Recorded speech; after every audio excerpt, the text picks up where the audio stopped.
আপনি কি জানেন কেন নবী সাল্লাল্লাহু আলাইহি ওয়াসাল্লাম শেষ 10 রাতে এত বেশি ইবাদত করতেন? রমজানের শেষ 10 রাত মুসলমানদের জন্য সবচেয়ে গুরুত্বপূর্ণ সময়, কারণ এই রাতগুলোর মধ্যেই রয়েছে লাইলাতুল কদর, যে রাত 1000 মাসের থেকে উত্তম, অর্থাৎ প্রায় 83 বছরের ইবাদতের সমান।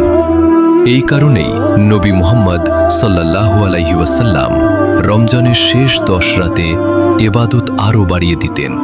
তিনি রাত জেগে নামাজ পড়তেন, কুরআন তিলাওয়াত করতেন এবং নিজের পরিবারকেও জাগিয়ে দিতেন যেন তারাও ইবাদত করতে পারে। হাদিসে বলা হয়েছে, লাইলাতুল কদর খুঁজে নাও রমজানের শেষ 10 রাতের বেজোর রাতগুলোতে। তাই এই রাতগুলো নষ্ট করবেন না। তাহাজ্জুদ নামাজ পড়ুন, কুরআন তিলাওয়াত করুন আর বেশি বেশি করে দোয়া করুন। হয়তো এই রাতগুলোর মধ্যেই আল্লাহ আপনার সব গুনাহ মাফ করে দেবেন এবং আপনার ভাগ্য পরিবর্তন করে দেবেন। তাই আজ রাত থেকেই শুরু করুন, কারণ হয়তো আজই লাইলাতুল কদর।